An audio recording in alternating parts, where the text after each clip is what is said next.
성부와 성자와 성령의 이름으로 아멘. 하늘에 우러러 사랑하는 하나님 아버지 뜻 안에서 스승이신 예수님과 도움이신 성령님과 사랑하는 성모님과 성녀세 아버지와 성미카엘 대천사와 하늘의 모든 거룩한 천사들과 성인들의 정보를 청하며 기도드립니다. 아버지, 예수님과 어머니 하나 되신 성심의 나라에서 저희의 내적이고 외적인 모든 것을 아버지께 바쳐드리며 아버지만이 받으셔야 될 유일한 권리와 감사와 찬미와 영광과 흠숭과 존경 그 모든 것을 하나도 남김없이 다 바쳐드립니다.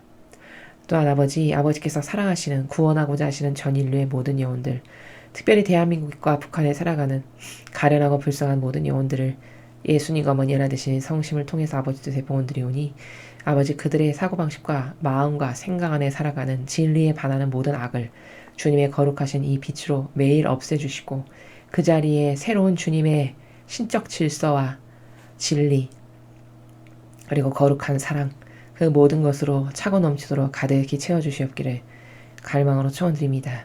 예수님과 어머니 오늘도 한결같이 완전히 저희의 자아는 죽고 예수님과 어머니에게 저희의 내적이고 외적인 모든 것을 다 쏟아부어 용해되기를 갈망하오니 하루빨리 모두 이루어 주셔서 저희 사명을 통해서 아버지께서 원하시고 바라시는 모든 것 한치의 오차 없이 다 이루어드리는 사명 될 수 있도록 축복하여 주시옵소서. 이 모든 기도 우리 주 그리스도를 통하여 비나이다. 아멘. 성부와 성자와 성령의 이름으로 아멘.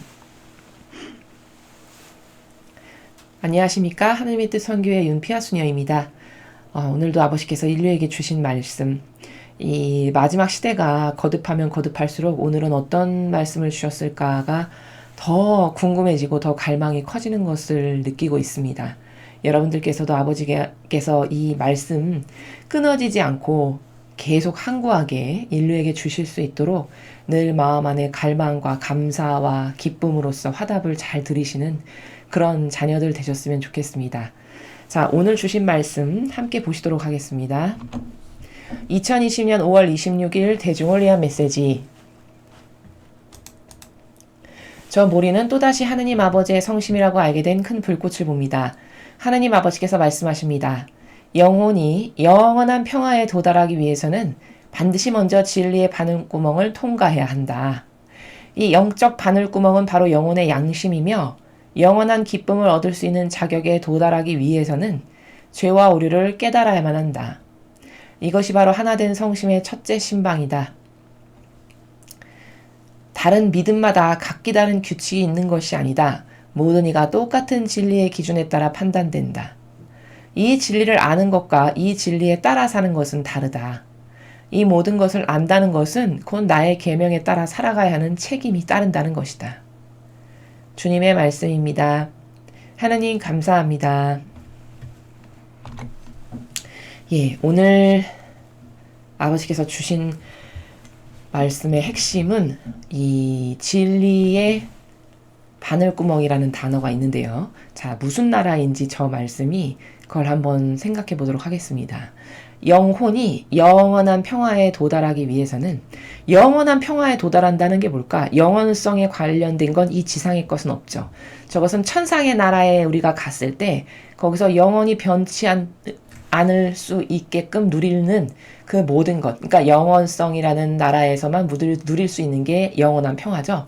바로 천상의 나라에서 누리는 그런 영원한 평화를 말씀하시는 거예요. 즉 그런 천상의 나라에 네가 가기 위해서는 반드시 먼저 진리의 바늘구멍을 통과해야 된대요. 그러니까 천상의 나라에 가려면은 진리의 바늘구멍을 통과해야 된다는 말씀이시구나. 그럼 도대체 진리의 바늘구멍이 뭔가? 여러분, 진리라는 것은 무엇이라고 말씀드렸죠? 참된 진실과 사실이에요. 그러니까 이 지상에서 참된 진실과 사실을 네가 추구하고 그것만이 옳다라고 믿고 따르고 너의 행동도 그것에 의해서 모든 것을 행동해야 하는 이렇게 너가 진실과 사실만을 따르는 그 작은 바늘구멍을 통과해야만 네가 천상의 나라에 갈 수 있다 이렇게 말씀하시는 거죠. 자, 왜 바늘구멍이라고 표현하셨을까? 이 마지막 시대에 진실과 사실의 절대성 안에서 사는 영혼이 극히 드물기 때문인 거죠. 그렇죠? 여러분 주변을 한번 잘 살펴보세요. 그리고 이 나라의 주도적인 위치에 있는 지도자와 리더라고 하는 사람들이 가지고 있는 정신세계를 잘 살펴보십시오. 대통령, 국회의원, 총리, 각계각층의 주요 요직에 앉아있는 심지어 종교의 지도자에 이르기까지 그들 중에 과연 자기의 사욕과 욕망을 철저히 배제시키고 오로지 진실만을 위해서 내가 손해를 보거나 말거나 난 그런 것도 상관없이 나의 존재적 가치의 의미는 나는 진실과 사실만을 따른다는 거야. 그게 나의 절대성이야. 이런 정신으로 무장돼서 살아가는 사람이 여러분 이 대한민국에 몇 명이나 있는 것 같습니까? 참으로 보기가 힘들죠. 이러니까 바늘구멍이라고 하신 거예요. 그래서 저 진리의 바늘구멍이라는 것은 누가 참된 진실과 사실만을 따르겠습니다. 저는 그것만이 제가 따라가야 될 저의 중심적인 가치관이고 세계관이고 그것 아닌 것은 다 거부합니다. 누가 이런 정신으로 살아가냐는 거죠. 거의 없으니까 바늘구멍이라고 표현하신 거예요. 그리고 그런 사람만이 천상의 나라에 가기에 합당하다. 이런 거죠. 그렇죠? 이 영적 바늘구멍은 바로 영혼의 양심이며 바로 이야기하시잖아요. 양심이라고. 진실과 사실만을 따르려면은 양심이 투명해야죠. 그쵸? 양심이 시커멓지 않아야 돼요. 양심이 올바라야 돼요. 그 양심의 고결성이 예수님과 성모님의 양심처럼 고결하고 정직해야 돼요. 그러니까 그런 양심이어야지만 저 영적 바늘구멍을 통과할 수 있고 그래야 여러분 생각해 보세요. 그렇게 양심이 바라야지 아무리 내가 손해를 보고 내가 아무리 위협을 받는 상황이 왔어도 이건 옳지가 않아. 옳은 걸 따라야 돼. 그 어떤 순간에도. 이래서 진리를 따를 수가 있게 되는 거지. 그 영혼의 양심이 어떤가에 따라서 반영할 수 있는 나라는 천차만별이죠.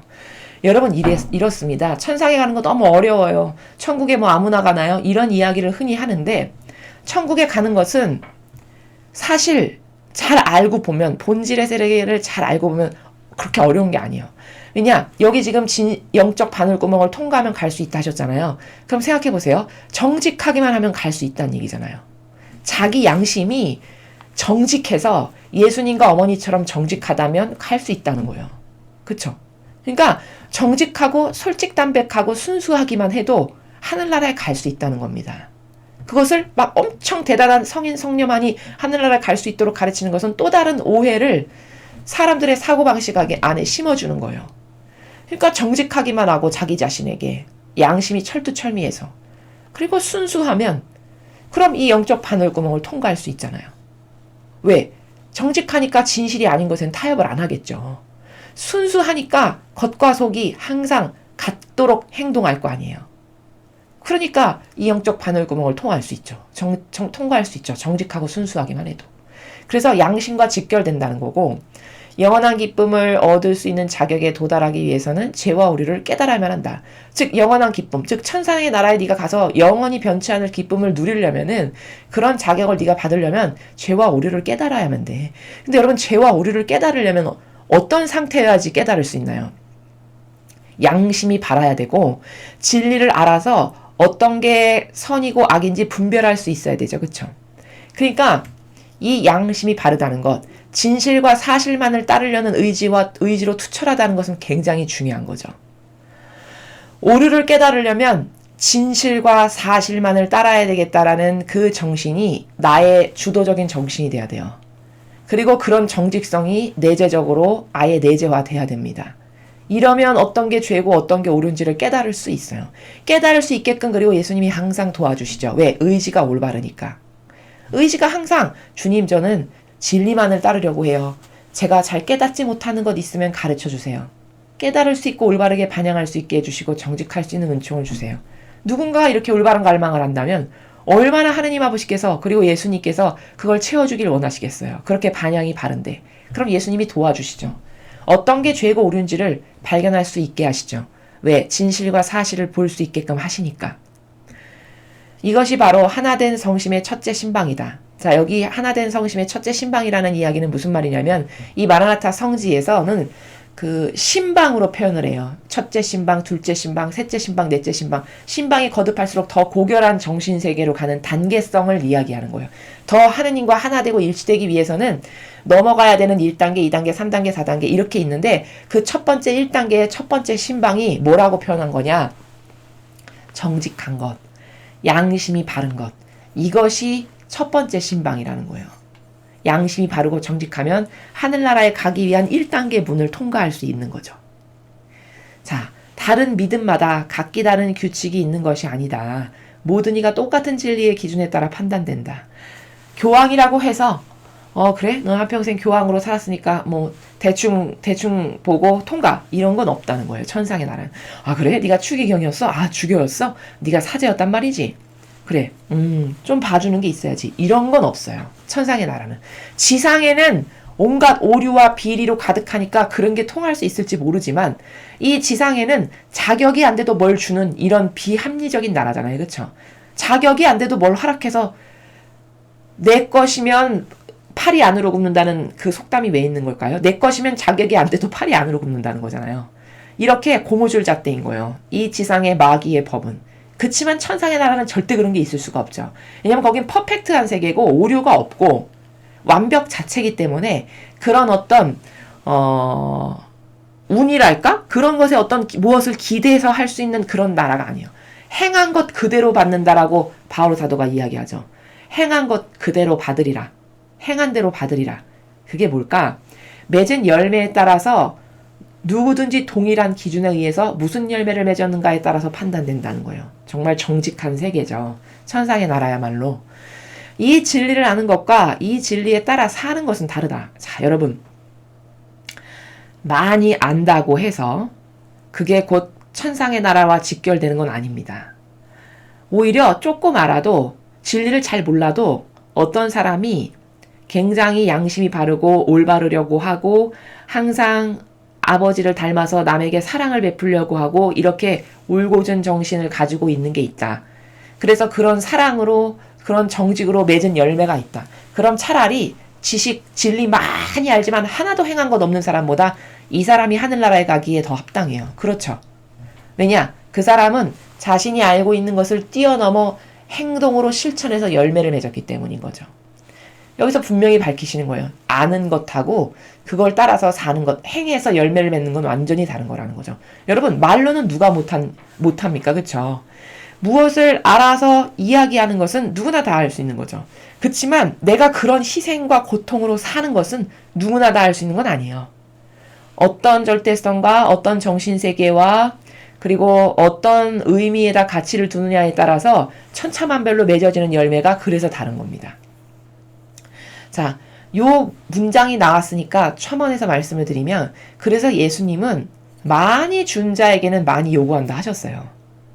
그게 공정하다는 거예요. 공정한 거 맞죠? 여러분, 많은 직함과 권한과 권위와 수많은 것을 누리고 살 수 있도록 무엇이 허락된 게 있어요. 그럼 그게 굉장히 두렵고 무서워해야 될 나라예요. 이 영적 세계에서는. 왜냐? 그렇게 많이 주시고 직함과 권한과 권위와 권력과 수많은 신자들의 희생으로 받아 누리고 사는 이런 것이 많으면 많을수록 그 사람은 그 거저받은 것만큼 최소 이 꼬르만큼 양들에게 베풀어야 하고 아버지의 영광을 드러내는데 그거를 다 썼어야 돼요. 왜? 이 삶은 자기를 위해서 사는 삶이 기본 근본 자체가 아니기 때문인 거예요. 세상에 살아가는 사람들하고는 당연히 기준이 다를 수밖에 없어요. 왜? 많이 받은 자에게는 나는 많이 요구한다 하셨기 때문이에요. 그래서 직함과 직위가 높아지는 게 사실은 굉장히 두렵고 떨리는 마음으로 살얼음판 걷듯이 살아가야 되는 게 이 삶이라는 거예요. 왜? 내가 혹시 아버지 뜻을 어겨서 내 뜻으로 역겹게 뭔가 해드리는 건 없나? 이것을 항상 조심하면서 양심의 성찰을 하면서 이런 진리로 나 자신을 객관하면서 이렇게 걸어가야지 까딱 잘못했다가는 자아에게 속아서 네가 좋아지는 것 이런 거 조금 아주 작은 것 하나까지도 누룩으로 싹 다가와서 이런 것 하나는 좀 해도 돼 라는 식으로 악이 항상 고코라뜨리고 넘어뜨리려는 서슬퍼런 그 계략이 이 삶에 늘 존재하기 때문이에요. 그래서 사실 교황이나 주교나 추기경이나 사제나 이렇게 어떤 직함을 갖게 된다라는 것은 그 직함을 받은 것만큼 양들을 돌보는 것, 아버지 영광이 드러나게 하는 것, 이것이 없으면 참 어찌 보면 불행한 거예요. 그렇지 않은 평범한 지상에서의 신앙생활을 하시는 성도분들보다도 사실은 그게 불행한 삶이에요. 그런 열매 맺는 게 없으면. 왜냐? 여기 이런 말씀을 하셨기 때문이에요. 이건 제 말이 아니라 아버지가 보시는 판단의 기준의 나라가 그렇기 때문이라는 거예요. 모든 것을 안다는 것은 곧 나의 계명에 따라 살아가야 하는 책임이 따른다는 뜻이다. 아버지는 이렇게 항상 책임을 물으신다는 거죠. 너가 뭐를 받았어. 그럼 너는 받은 만큼 반드시 그것에 버금가는 책임을 뭔가를 행사했어야 돼. 이게 공평한 나라라는 거예요. 공정한 나라. 그래서 성경에 많이 받으면 많이 요구한다는 게 바로 이 나라라는 거죠. 그러므로 진리 1개, 2개, 3개밖에 몰라. 그치만 내가 3개 하는 진리를 다 수행하고 일상생활에서 실행해서 거기서 열매들을 자꾸 맺어. 그럼 그 사람이 가장 훌륭한 사람이에요. 그렇죠. 알고 있는 걸 100%로 했잖아요. 하지만 억만 개를 알고 있어, 진리를. 근데 억만 개 중에 단 1개로 맺은 열매밖에 없어. 그럼 억만 분의 1%밖에는 효용과 가치가 없는 거죠. 그럼 이런 사람이 아무리 교황이라는 명칭을 달았어도 그렇게 3개 아는 진리로 그걸 온전히 수행해서 지상에서 살아가시는 성도들보다 훨씬 못하다는 거예요. 이래서 공정과 정의의 세계라는 겁니다. 여러분 진짜 공정하죠? 세상은 직함 놓고 대통령이야? 패스. 대통령의 아들이야? 그래? 패스. 이러니까 비리로 가득한 거잖아요. 세상이. 그 직함과 권력을 가지고 있으면 무조건 그걸로 인해서 사욕과 욕망이 아무리 커도 패스. 거기에 잘 보여야 되니까. 나도 타협하고 동조해서 뭔가 콩고물을 얻어야지. 이런 얄팍하고 저급한 걸로 모든 것이 가려지는 사욕과 욕망이 날뛰는 세계이기 때문에 이 세계는 그런 진실이 있을 수 없지만 천상의 나라는 완전 다르다는 거예요. 빼도 박도 못할 진실로 가득한 나라가 그 나라입니다. 그래서 오늘 여기 얘기하시잖아요. 영적 바늘구멍에 대해서. 도대체 저 영적 바늘구멍이 뭐야? 진리의 바늘구멍이 뭐야? 그 정도로 진실한 것과 참된 바른 것이 그렇게 중요한 거예요. 그걸 지키면서 살려면 많은 고통이 따르죠. 특히 이 시대는 더 그렇겠죠, 여러분. 왜냐면 이 시대는 모두가 타협하고 사니까 대다수의 사람이 다 자기를 위해서 타협하는 것을 심지어 죄라고 생각지 않아요. 왜냐? 그게 너무 난무하는 시대가 됐기 때문이에요. 그러니까 자기가 좋아지기 위해서 타협을 하는데 창피한 게 없어. 조국 씨를 보세요. 그렇게 트위터에 맨날 공정과 정의에 대해서 하루가 멀게 얘기했잖아요. 근데 자기의 실상은 양파 껍질처럼 까고 보니까 완전 정반대로 사는 걸 온 국민이 다 알았잖아요. 뭐 창피하거나 그런 게 없잖아요. 뭐 그걸로 해서 엄청나게 큰 죄악을 저질렀다라는 그런 행간의 나라가 보이지 않잖아요. 그 가족들에게. 그거 뭘까? 그 정도로 심각하게 병든 거예요. 양심이 없는 거죠. 이런 양심의 나라는 아예 찾아볼 수가 없는 악으로 완전히 가득한 영혼이 됐다는 걸 우리가 볼 수 있는 거죠. 여기는 이렇게 양심을 바르게 해가지고 참된 진실과 사실이라고 하는 그 작은 바늘구멍을 네가 통과할 수 있게 살면 넌 천국 간다는데 그런 게 어디 보이냐는 거죠. 대통령에게? 장차관에게? 국회의원에게? 어디서 보실 수 있어요, 여러분? 거의 보기가 드물고 힘드는 세상이 된 것이 슬픈 세상이라는 거예요. 그럼 세상은 그렇다 쳐도 그럼 종교 안에서만큼은 그런 게 보여야 되잖아요. 왜? 하느님의 일을 하겠다라고 나왔으니까. 근데 그 종교 안에서조차도 그게 거의 찾아보기가 힘든 세상이 됐다라는 것이 참으로 슬픈 현실이다라는 거죠. 이것은 하느님 아버지가 슬퍼하실 현실이라는 거예요. 우리도 물론 슬프지만 아버지 보시기에 내 일꾼들이 어떻게 저렇게까지 타협하고 어떻게 저렇게까지 동조하면서 살 수 있을까? 어떻게 저렇게까지 망가질 수 있을까? 이런 면에서 가슴을 아파하신다는 거죠. 그래서 오늘 우리가 배운 것은 굉장히 중요한 것인데 도대체 진리의 바늘구멍이라는 게 뭔가? 그 진리의 바늘구멍을 통과해야만 천상의 나라에 갈 수 있다고 말씀하셨는데 그럼 도대체 진리의 바늘구멍이 뭐야? 그거는 참된 진실과 사실만을 받아들이고 그것만을 따르겠다라고 하는 절대성의 정신으로 그렇게 몸소 살아서 열매를 맺는 그런 사람은 그 바늘구멍을 통과하는 영혼이 될 거고 그런 영혼은 천상의 나라에 갈 거라는 거예요. 그것을 첫째 신방이라고도 표현을 하셨어요. 그리고 둘째 테마에서 중요한 것은 네가 아는 것과 실천에서 어떤 열매를 맺는 건 완전 별개의 문제다. 완전 다른 거다. 그냥 단순히 아는 것은 누구나 다 알 수 있어요. 위선자도. 그쵸? 위선자도 얼마든지 안다라고는 할 수 있죠. 그치만 문제는 뭐예요? 위선자가 되는 건 겉과 속이 다른 거죠. 겉은 아는 척하고 속으로는 다른 악한 열매의 행실을 맺기 때문에 겉과 속이 다른 위선자라고 바리사이 부박자들을 말씀하신 거잖아요. 이렇게 아는 것하고 행해서 뭘 맺는 건 완전 다른 거예요. 그래서 여러분들도 이 지상의 생활에서 천국 가기는 너무 어려워. 나 같은 사람이 갈 수 있겠어? 이것은 잘못된 사고방식이에요, 여러분. 여러분이 이런 정직성으로, 이런 절대성의 정신으로, 나는 3개밖에 몰라. 3개밖에 모르지만 3개를 다 실천한다. 그럼 그 사람 100%짜리라는 거예요. 알고 있는 걸 다 했으니까. 그럼 그 사람이 하늘나라에 가기에 타당해요. 그쵸? 이런 원리이기 때문에 늘 여러분이 이렇게 저희 사명을 통해서 들으시는, 저희가 전달해드리는 이 진리의 내용으로 매일 여러분이 조금씩 하나씩 실천하고 적용하고 또 실천하고 적용하시는 이런 삶을 반복하시다 보면은 여러분도 모르게 여러분의 정신세계가 완전히 바뀌어져 있는 걸 어느 날 깨닫게 되실 거고요. 1년 전에 나와 지금의 나는 완전히 다르다라는 것을 여러분이 스스로 인정하실 수밖에 없는 그런 순간이 올 겁니다. 그러면 뿌듯하실 거예요. 진리를 배워서 달라진다는 건 이런 거구나. 진리를 배워서 영혼이 성숙해지고 아름다워지고 본연의 나를 찾는다는 것은 바로 이런 거구나. 거기서 오는 기쁨을 여러분도 느껴보시기를, 그리고 그 기쁨을 통해서 여러분 주변 사람에게도 그런 선한 긍정적 영향력을 끼치는 여러분들이 되셔서 여러분이 많은 열매를 또한 맺어가시는 그런 분들이 되셨으면 좋겠습니다. 이상으로 2020년 5월 26일 대중을 위한 메시지 해설을 마치겠습니다. 감사합니다.